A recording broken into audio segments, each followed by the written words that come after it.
Hi, everyone. Welcome to the Cristo Rey Network Virtual College Fair. Thank you so much for joining us. We are really excited you are here. My name is Catherine, and I will be your facilitator for this session. Before we get started, we do have a video from the Cristo Rey Network. Stay tuned. Welcome to the first ever Cristo Rey Network. Welcome to the first ever Cristo Rey Network Virtual College Fair. We congratulate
Awesome. Thank you so much. So we're going to go ahead and get started. But before we do, we have a few housekeeping items to note. First, your camera and microphone are off. You are muted and your video is off. The panelists can't see or hear you. If you have any questions at all, feel free to use the Q&A button to type in your questions to the presenters at any time. They are here, ready and available to answer your questions. There are more sessions happening. This is one of many college presentations being offered, so feel free to check the schedule on the website for more. And lastly, all sessions are being recorded, including this one, and will be available at strivescan.com/Cristo-Rey. We are currently in session A1, where my mouse is circling at the moment. And this is also the same order of presentations. So without further ado, I'll get out of the way and introduce our first representative from Fordham University. Good evening, everyone. I hope that you all are well, and I'm really excited to be able to share some information with you about Fordham University. So my name is Ike Uche. I am a member of the Office of Undergraduate Admission. My pronouns are he, him, and his. And I'll just sort of walk you through some slides that I have about Fordham and talk to you about some of the things that I believe Fordham makes Fordham special. So if you give me just a second, I'm going to share my screen so that you all can see the slides that we have.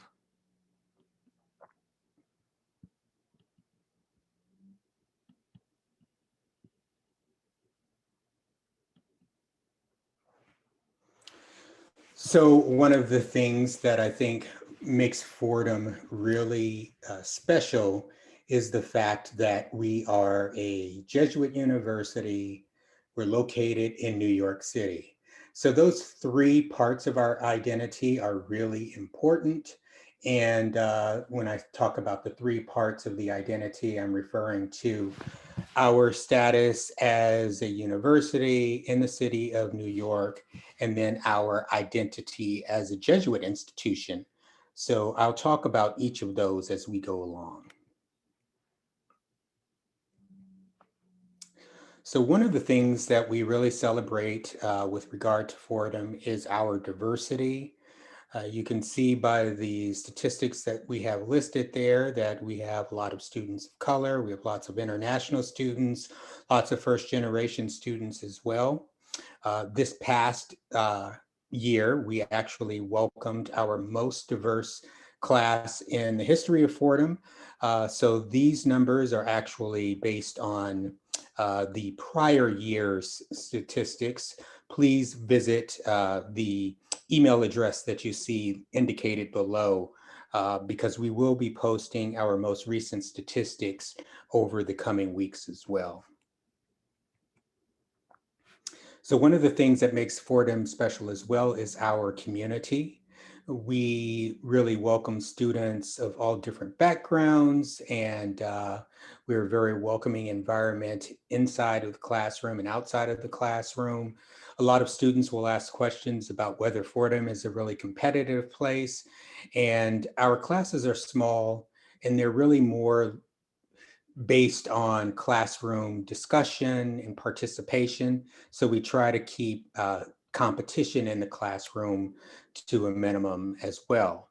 And then we also try to create a very welcoming community in the university, in the campuses of the university as well. So our location in New York City is a really important part of who we are as well. So we really try to make the city an extension of a student's classroom experience. So let's say you're taking an art history class. One of your assignments might be to go and see a work of art at the Met. Or if you're in a theater class, maybe you'll go see a play on Broadway. So we really try to take that piece of the city and bring it to the classroom as well. We also encourage students to take advantage of the social and cultural aspects of being in the city as well. So lots of activities outside of the classroom, like sporting events, musical events, things of that nature as well. We really encourage our students to be a part of. So there are actually two campuses that comprise Fordham University, at least as far as traditional undergraduates are considering. So those would be the Rose Hill campus in the Bronx and the Lincoln Center campus in Manhattan. Rose Hill is more of a traditional college campus, lots of trees, lots of grass and architecture. It's on 85 acres. We're Division I athletics, so our sports are located there as well. It's near the Bronx Zoo, the New York Botanical Garden, so it's in a really green area as well of the Bronx. And then the Lincoln Center campus is in the heart of Midtown Manhattan.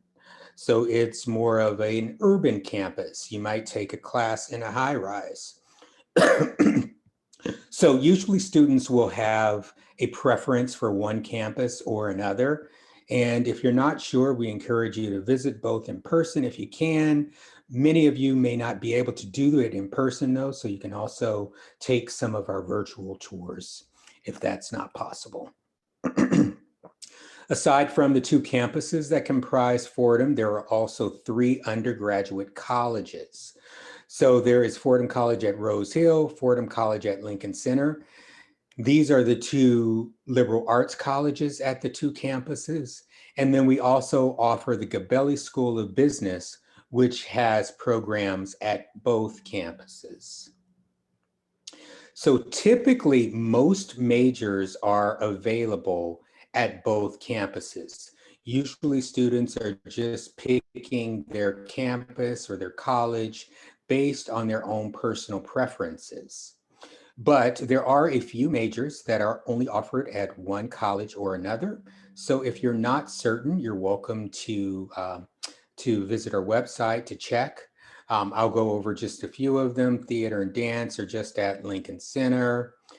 We offer biology, physics, and chemistry just at Rose Hill. But other than that, most majors are offered at both. So you should definitely select your campus in most instances just based on your own personal preferences. Internships are a really important part of student experience at Fordham. You can see that over 80% of our students participated in internships by the time that they graduate. Study abroad is also really popular as well. So Fordham actually has 3 campuses abroad. There is one in London, one in Spain, and one in South Africa. So you don't have to focus on those though. If you're not interested in a Fordham study abroad program, you're welcome to go all over the world to do study abroad as well. It is on pause for the most part this year, but we're hoping to get that back up and running as soon as possible. Right now, we're offering study abroad at the London campus exclusively. And that's, of course, just due to the COVID pandemic. So we encourage students to get involved on campus as well. Lots of clubs and organizations. I mentioned that we are Division I in terms of athletics, but we do have club sports and intramurals as well if you're not going to be a varsity athlete. So you're welcome to participate in those also. So our tradition as a Jesuit university, really important as well. We are a Catholic university, as that name would suggest. We welcome students, faculty, staff members of all religions and of no particular religion, but specifically we are Jesuit. And the Jesuits really focus on cura personalis. So I'm sure many of you as Cristo Rey students are very familiar with this, but for us, caring for the whole person really means that we care for the individual student. So that's reflected in things like small classes. Our average class size is 23. The student to faculty ratio is 13:1. The idea of magis, more, we want students to really challenge themselves inside and outside of the classroom. We have a core curriculum that students will take, which is part of that. And then service, that last piece, people of service for others, is really important. We have a number of service opportunities. We have a global outreach program, which will allow students to do service work all over the world. You can go to Central America and Africa. You can go domestically here as well. And then we have another service opportunity called Urban Plunge, which allows students to do service work in the New York City area. And that is a program where students can actually get involved in service even before they officially start their classes at Fordham. So through this program, you would actually move on campus a few days before freshman orientation and do service work. So I'd like to point out some of our prominent alumni. Many of these you may be familiar with. Denzel Washington is one that I'm sure you all are very familiar with as well. So the admission process, we do use the common application exclusively.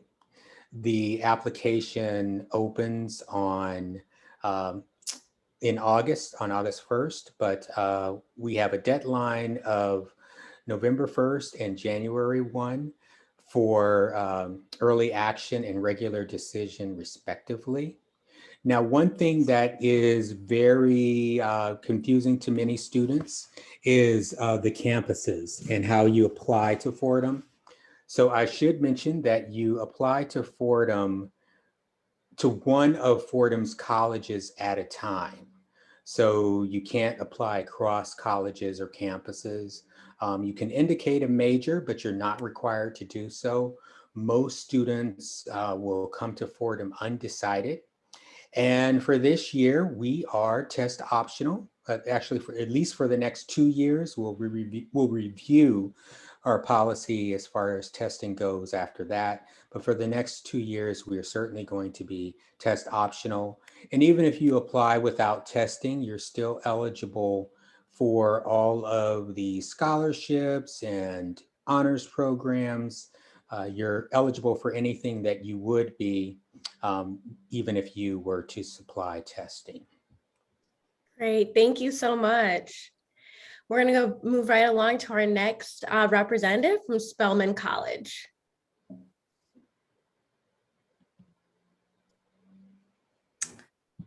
Good evening and thank you. Let me go ahead and share my screen here. So my name is Latrina Fisher, and I serve as the Associate Director of Admission for Spelman, as well as the Territory Manager for students in DC, Maryland, and Virginia. So Spelman College is a historically Black college and global leader in the education of women of African descent, and we're recognized among the nation's top liberal arts colleges and number 4 in social mobility by US News and World Report. Our social mobility ranking is especially notable as it speaks to how many of our Pell eligible students go on to career paths and earn salaries that can significantly change their family's socioeconomic status. status. And finally, we're also proud to be ranked the #1 HBCU in the nation for now 15 years consecutively. Spelman sits on 39 acres of gated land in the West End neighborhood of Atlanta, Georgia, and has a student body of 2,200 students from 42 states and 18 foreign countries. And Atlanta itself is a city filled with Southern hospitality, rich African-American history, and a vibrant art, entertainment, and culture scene. Atlanta is also an international business hub, home to 16 Fortune 500 companies, including Home Depot, Delta, and Coca-Cola, as well as the busiest airport in the world. As a member of the Atlanta University Center Consortium, or what we call the AUC, the oldest and largest associations of historically Black colleges and universities, Spelman students are surrounded by 10,000 students attending Morehouse College, Clark Atlanta University, and Morehouse School of Medicine. However, Spelman is still, my slide jump, apologize. However, Spelman is still a small community where students enjoy 11-to-1 student-faculty ratio. Spelman offers 34 majors and minors, including dual degree programs in nursing and engineering. We offer academic programs in the arts, humanities, social sciences, and STEM disciplines. Our top programs of study among new students include biology, economics, English, political science, and psychology. And for those wanting to major in a creative discipline, the Department of Art and Visual Culture offers majors in documentary filmmaking, photography, dance, and choreography, as well as minors in art history and curatorial studies. In this department, students create original works using various digital technologies in the Innovation Lab. Spelman students also have additional avenues of study through the Atlanta Regional Council for Higher Education program, or what we call the ARCH. These partnerships allow students to participate in cooperative programs such as library sharing and cross-registration of courses. One of our most popular academic enhancements available to students is our Health Careers program. Students have dedicated advisors to help them plan their path to professional school in medicine, dentistry, and pharmacy. Our pre-med students can also explore Spelman's various early assurance admission partnerships, where students can essentially be admitted to both Spelman and to their med school of choice as a senior in high school. Additionally, one of our oldest partnerships is a dual degree engineering program where students complete 3 years at Spelman and 2 years at a top-ranked engineering school such as Georgia Tech, Michigan, or FAMU. When students are not in class, the Office of Student Life and Engagement provides a variety of activities to enhance the Spelman College academic experience. Our residential population is spread across 11 campuses, 11 residential halls made up of traditional and apartment style living arrangements. Each of our halls have a distinct culture and identity where our students engage in traditional activities such as dorm wars, stroll-offs, and theme pageants. If you ask any of our esteemed alum about their favorite moments on campus, many of them will beam with pride about their residence hall. We are home to more than 85 clubs and organizations representing everything from professional, cultural, and spiritual development to recreation and volunteer services. We also have a number of living learning communities such as our social justice fellows, wisdom scholars, and honors programs. Students also participate in a number of shared activities with Morehouse College and Clark Atlanta University. And last but not least, one of my favorite areas on campus is the Wellness Center. And as you can see depicted in this picture, it's our pool, which I love to swim in. And we also have a full chef's kitchen, a dance studio, indoor track, and weight room for our students to enjoy. In order for our students to succeed, it's a community effort from the moment you hit our gates. Spelman is challenging, but in a good way. At our Student Success Center, our students can find peer tutoring and specialized academic coaching. We're also huge advocates for nurturing mental health of our students. So our counseling center provides licensed mental health professionals that are grounded in a womanist perspective, and they provide holistic support through individual and group counseling. And we also know that our students are not a monolith and require different kinds of support. So our Student Access Center supports students who require classroom and residential accommodations.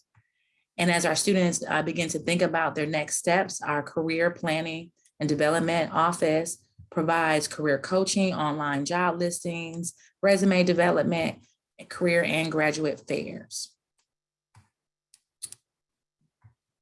So a little bit about our admissions. We take a holistic approach to our process. So we take in consideration more than your academic record. We take into consideration things like rigor, extracurricular activities, service, employment history, demonstrated leadership. We weigh all these things in your admission decision. So we encourage students to be as detailed as possible in their application. There are no minimum GPA or test score requirements. But we do have an annual academic profile that is based on the previous admitted student class. So this year's profile is a 3.85 weighted GPA. Again, we are test optional. So students can choose to submit their test scores, but will be evaluated for both admission and merit scholarship, regardless of test score submission. We have 3 admission deadlines: an early decision, early action, and regular decision deadline. So you can find out a little bit more about those on our website at spelman.edu.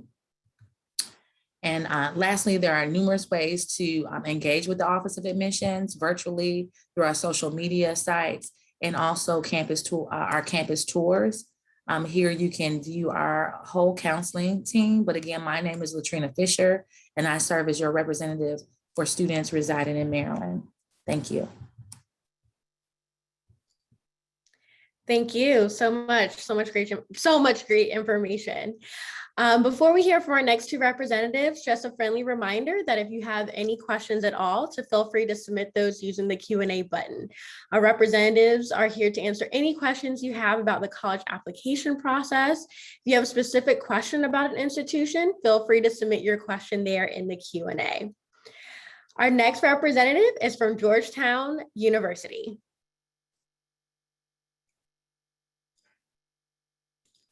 Hello, everyone. Thank you so much for joining us. My name is Suji, and I'm one of the admissions officers at Georgetown. Regionally, I cover almost all of New England except for Connecticut. And I have with me my colleague, Jimmy. Do you want to take it away, Jimmy? Yes. Hi, everyone. My name is Jimmy Aguilar, and I'm an admissions officer at Georgetown, regionally responsible for Southern California. And I work closely with Cristo Rey schools, counselors, and students. Suji, do you want to go ahead and get started? Yes, let's go ahead. And this is where we like to start. This is our university seal. And we like to start here because there's a lot that can be said just by looking at the seal. You see the numbers at the bottom of the screen, 1789. That is the year that Georgetown was founded, making us the oldest Catholic and Jesuit institution in the United States. But what you probably first notice on that seal is that federal eagle in the middle. That is the same federal eagle that is on the US passport, also on the US dollar bill. Georgetown is the only private school in the nation with the privilege to use this federal eagle in our seal. The only other universities or institutions that use the federal eagle are the 5 US military academies, but something that's a little bit more unique and different with our federal eagle are the 2 objects that the eagle is holding in its talons, both the cross and the globe, which really symbolize a lot about the Georgetown identity and our missions and values. The globe symbolizing our global and forward thinking, and the cross symbolizing our Catholic Jesuit traditions and roots. And when I talk about these Jesuit values and principles, I want to highlight 2 in particular, which our colleagues at Fordham have already talked about, but I just wanted to reiterate that are important to the Jesuit values. The first being men and women for others. We find that at Georgetown, our students are really find that they want to find themselves getting involved with volunteering and community service. They find that they are called to action to help those who are less fortunate than we are within our own DC community or within the communities that they call home. The second Jesuit principle is cura personalis, which is Latin for care for the whole person. So when you're a student at Georgetown, we not only care about how you are developing academically, but also care about how you're developing in all aspects of your life. This includes socially, spiritually, physically, really development as a whole person. And you'll hear how these are intertwined throughout our academic, student life, and the admissions process as well. When students come to the Hilltop, which is the name of our campus, you see a photograph of it here. We say that students become a part of 3 distinct communities. The first being the campus itself, which is on a 110-acre campus. It takes about 10 to 15 minutes to walk from one end of campus to the other. And we like to say that we are a residential school in an urban environment where students are required to live on campus for 3 years out of the 4 years at Georgetown, which means that a big source of building that community among our students is really through extracurricular clubs and activities. There are over 300 to choose from. Of course, there are so many that we can highlight for you. And if you're curious, feel free to ask us in the Q&A. The second community that our students become a part of is the Georgetown Neighborhood, which you see the main intersection photographed here is the intersection of Wisconsin Avenue and M Street. There are numerous coffee shops, bookstores, shops, boutique stores as well. So it really allows students to feel like they're within a smaller college town. Everything a college student really needs is right at their fingertips. And this main intersection is just a 10-minute walk away from the main gates of our campus. And of course, a third community that our students become a part of is the city of Washington, D.C. You see Georgetown photographed at the bottom of the screen here with the Potomac River running alongside that connects D.C. to our neighboring state of Virginia.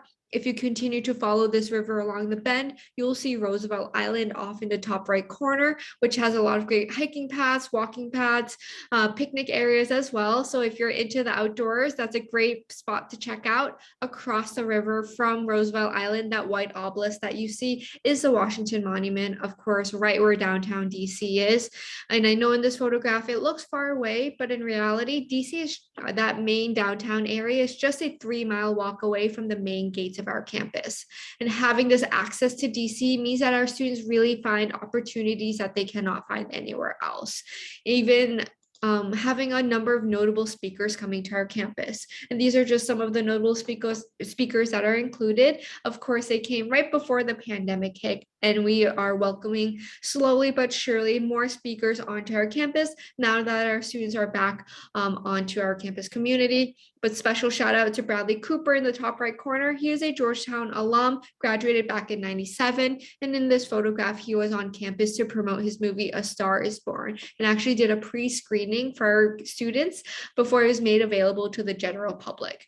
We're very fortunate that during President Obama's time as president, he came on 3 separate occasions to speak with our campus community. So you see anywhere from the arts to politics, business, really a lot of notable speakers will make their way to campus to address our students and address our campus community. Of course, many of you may be interested in taking that opportunity to study abroad as well. We have over 140 programs offered across over 40 countries. Yes, I did see in the Q&A as well, someone asked specifically about South Korea. Yes, there is a study abroad program in South Korea as well. What makes our study abroad experience a little bit unique is that a majority of our programs are what we call direct matriculation programs. This is where students are enrolling directly in that foreign university, taking classes in that native language with those native students, making their study abroad experience be both a culturally and linguistic immersion experience. And when you decide that you would like to apply to Georgetown, you'll be applying to one of these 4 undergraduate schools here. But what's important to know is that there are no walls that exist. So your friends, roommates, classmates are shared among all 4 of these undergraduate schools. We recommend that you take a look at each of the 4 schools and do your own research. If it's a little overwhelming at first, feel free to start with the Georgetown College, which is our School of Arts and Sciences, and go from there.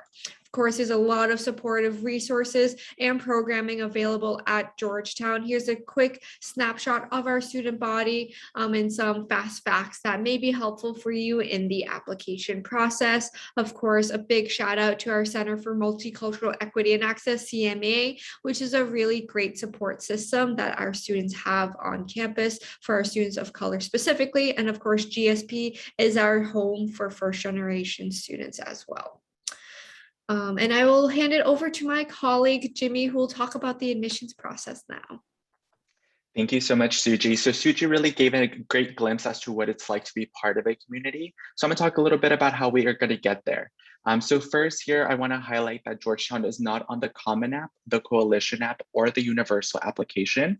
Instead, we do have our own application that has its own deadlines.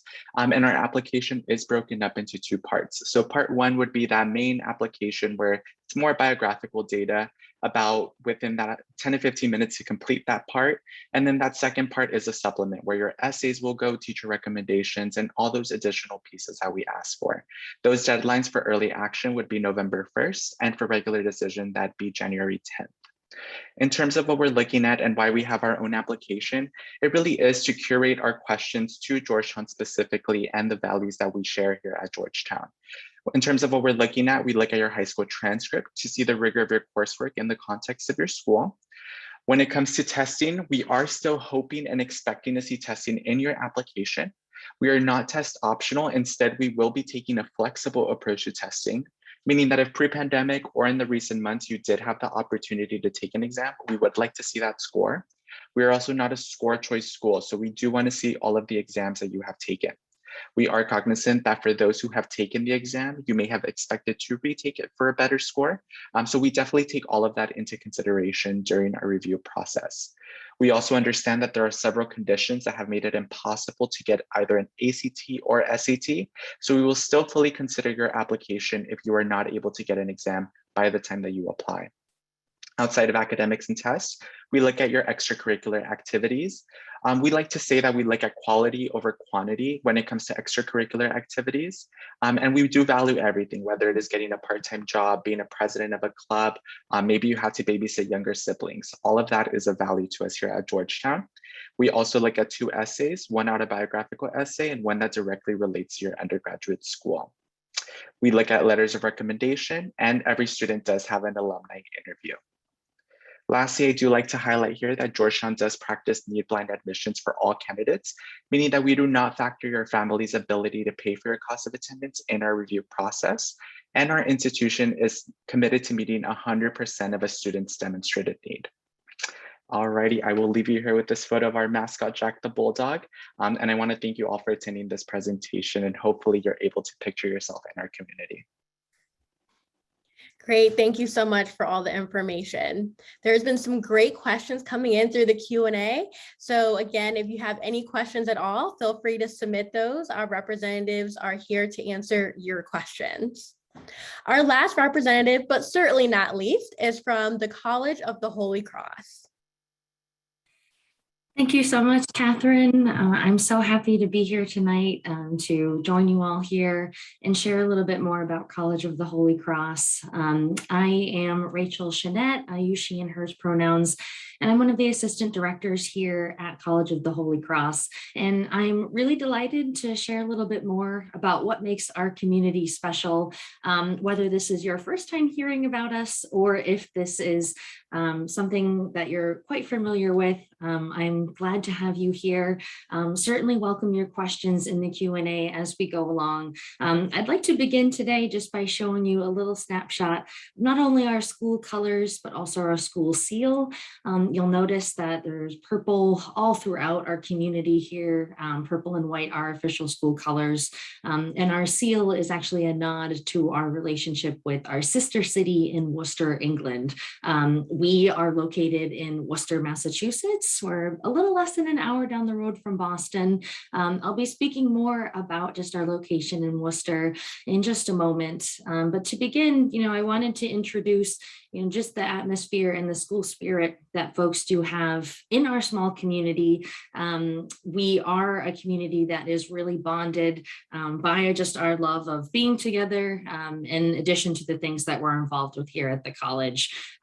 We don't have Greek life here on campus, so people get together in a lot of different ways. What you're seeing here is a photo from a tailgate from a sports game here, and we're really, really excited to see folks coming back to campus, things that are being safely able to resume, and we are having folks back on campus, masked as needed, tested regularly, and we're really, really pleased that things are going well and we're all together. So even, before Holy Cross was here on this land, I wanted to take a moment to acknowledge that the college was first built in 1843, but before that, it was an area that was originally inhabited by Nipmuc people. And they have been well documented as being a part of this particular location. We're located on a hill within the city of Worcester. And folks have been coming for thousands of years to converge on this hill, to have ceremonies, to exchange ideas and be in community together. And then of course, since the founding of Holy Cross, this continues today in a different light, but something that we hold. And we've actually been sharing a bit about the history and exploring that. In the past year, we did a series called the 1620 to 2020 series. It was a series of speakers, even some documentaries just about the Indigenous connection and inhabitants of the land of Holy Cross, as we prepare to celebrate our 180th birthday coming up soon in the next couple of years. So with that, let's move along into the key things to know about Holy Cross. If you know nothing else, the important thing to know is that we're a small community, and how that translates into numbers is about 3,000 students. We are undergraduate only, so that is something that is unique in terms of just the space, the energy and all of the resources that are available to our students. So not only is our campus a place where housing is guaranteed for all 4 years, we were built to house all of our students. 90% of our students do live on campus. You can apply to live off campus once you're an upperclassman, and 10% of our students take us up on that. But it's a really dynamic and involved community where folks are involved in all sorts of different things. As a liberal arts college, we have programs that range from STEM, so math, sciences, engineering. We have arts programs. So, from the performing arts, dance, even music, so vocals, as well as instrumental music. There are foreign languages, law, some pre-professional tracks, as well as so like health professions, business. There are more, and I invite you to check out our full list of academic offerings on our website, holycross.edu. But know that there are a number of different options, and regardless of where you fall on your particular journey at this moment, all students come in undeclared. So if you know exactly what you want to do, and there are plenty of folks that come with us knowing their goals, whether or not that includes going off to grad school or not, or if you are looking to explore, if you're looking to have some fun, to really dive into the things that you're drawn to, wherever you are on that spectrum, everyone comes in with the space to explore, to really work and affirm your connections, your experiences, and of course, to have the ability to pivot and reorient as is natural and as part of the process. So the soonest that students can declare their intention of study at Holy Cross is the spring of their sophomore year. Most people do so as a junior. It gives you plenty of time and space to really change, your course if that's something that you're drawn to doing. And you're not going to do it alone. All students are automatically given an academic advisor to really hear about your experiences, about your interests, to ask them questions, to help, inform the class choices that you make, and to really serve as just, an objective person to come to really spend some time with and to support you as you grow, not just as a student, but as a person. And of course, we have heard from some Jesuit institutions to really share, those values. I don't want to be too redundant. I think it's necessary just to highlight, the fact that being Catholic, being Christian, it is something that, students have the opportunity to explore here, not just in chapel, through masses or through campus ministry, but also just with your peers and just as a community. But you might be surprised to know that 50% of our students do identify as Catholic, but the other 50% either identify as a different religion or they may not be religious at all. So there are a number of different viewpoints in terms of religious connection. And really the thing about a Jesuit education are three main values. So a focus on academic excellence, really setting the stage for yourself to be challenged, to access help when you need it, and to really set the stage for yourself to grow. And the second value is connecting whatever it is that you're doing to the community around you. So certainly while you're here at Holy Cross, we want you to get out into the community. We want you to share whatever it is that you're interested in connecting with others to do. But really it's something too that we encourage and we hope that you'll keep with you throughout your life, really just kind of understanding the influence that all people have on the world around them and really taking that responsibility to share your skills, your access, and your energy to make the world a better place, wherever it is that you may be. And so the third and final value is of reflection. So whether that is taking time through prayer, taking some time for yourself, if you want to connect with a mentor, maintaining a balance, maybe by physical exercise, whatever it is that might work for you. And every individual has a different way and a different experience. And so here we are committed to really supporting you through whatever it is that you may encounter, whatever it is that you're going to go through here. And then also, as you're a graduate, as you're an alum, you'll always be part of this network. You'll always be able to certainly come and visit, keep in touch, but also to hold the door open for those that come behind you. So to give advice, maybe to be involved in workshops or even provide the connection for a job shadowing experience, research, whatever.